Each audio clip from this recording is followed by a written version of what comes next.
Right everyone, WeaponCollector here. Right, I was asked to do a review on the Rambo First Blood replica knife. So here it is. So this is the sort of cheaper replicas you can get. I say cheaper because there are some very expensive versions of this. These are the sort of budget ones. But from what I can tell from this, they're well worth the money that they're sold for. So, as I said, you can find these on various websites. I'll just give you a quick look at the outside of it. So there's the Rambo First Blood logo there.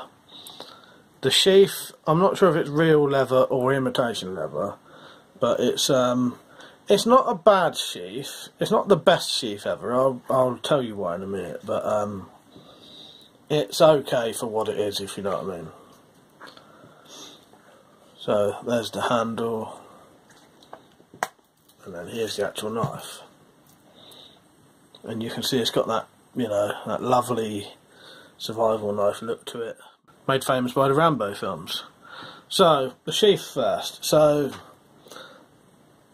as I said, it's not bad, but it's not great. The clasp is slightly strange, but it wants to pull the belt loop to the side. But for a budget knife, it does the job, and it will hold the knife, and it will hang off your belt. You know what I mean? Could have been made slightly better, but it does the job. So then we come to the knife itself. So the overall specs of the knife, it's 14 inches overall, with an 8.7 inch blade. I'll just show you the First Blood logo there. And it's got a 5-inch sawback. And the sawback does actually have the cutouts in it, which I'm assuming is for when you're cutting, it's going to push the cuts out, if you know what I mean. Stop the saw sticking. So it came reasonably sharp.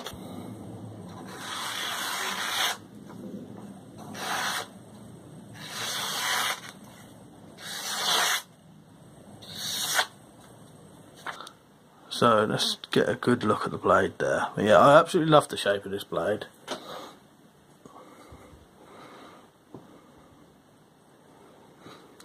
It has the screwdriver guard as well. So you've got a Phillips that side, flathead that side, and the guard is a decent size. It does, you know, work well. Cord wrapped handle, which again is done well, and there's no bits sticking out anywhere. You know, for a budget knife, it's very well done.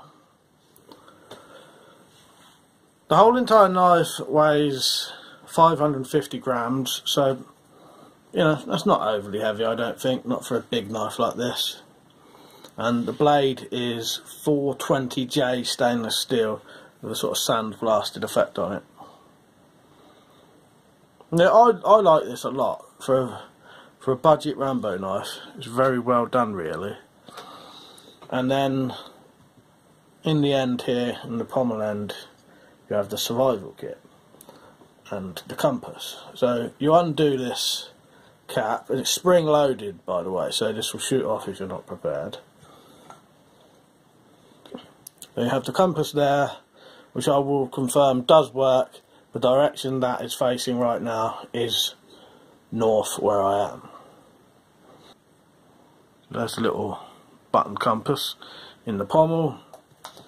You have an O-ring on here to keep everything waterproof. Spring loaded, as I say, so there's a spring in there. And as most of you will know, these are push tang construction, I think it's called. So it's a small tang about that long with a pin in it, or however it works, I'm not sure. But you know, that doesn't bother me with these. That's what you're going to get with the majority of hollow-handled survival knives. As long as you know how to use one of these, you know, you don't batten with these, you don't do heavy chopping with these. They should last you being used. So here's the survival kit. So I've noticed there's room in here to add stuff as well.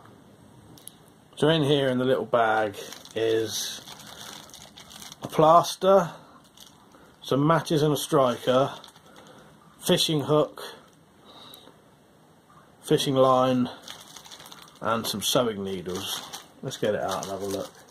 Yeah, as you can see, plaster, striker, matches, fishing line, fishing hook, needles and thread. So that's a decent amount of stuff really. And there's definitely room in that tube to fit more as well. Right, before I put it back on, I'll just show you the pommel there. But even this is really good quality, I think, for what it is. Yeah, solid metal, solid aluminium, I think. Yeah, very well made little piece, really. That just screws straight back in. So it's got the O-ring on there, so that'd be waterproof. But for what you're getting, I think it's well worth the money. So when I looked into these, they cost around £26 to £34, depending on where you get them from, really. But yeah, I think for that kind of money, they're well worth getting. If you want a Rambo First Blood knife, I would highly recommend these, because they're not really for using anyway, but you can use them, as I said, if you know how to use them. I think too many people expect these big knives to be able to chop through, you know, 3-inch thick branches, and it's not going to do that with the tang it's got. But this will, if you know how to use these, this is a usable knife. It will work in the field if you know its limitations and know how to use it. Even these cheaper ones. Yeah, there it is. Well worth getting for a display piece, or if you want a sort of lighter duty, big, nice looking knife when you go out into the woods. Because it's certainly impressive looking. As I said, don't expect to be able to chop great big branches with it. Although it should get saw through them, I suppose. Right, hope you enjoyed the video. Hope you found this helpful and saw something interesting. Don't forget to like, comment, share and subscribe. If you like this kind of video, I do videos every single day pretty much, and they're all sort of weapon related stuff. Alright, see you later. Before you leave, if you ever wanted to support this channel, you can now via Patreon or by shopping at Amazon.com and GearBest. There's more info below if you need that. Remember, if you want to get full notifications for this channel, click the bell, and I'll see you later. Cheers.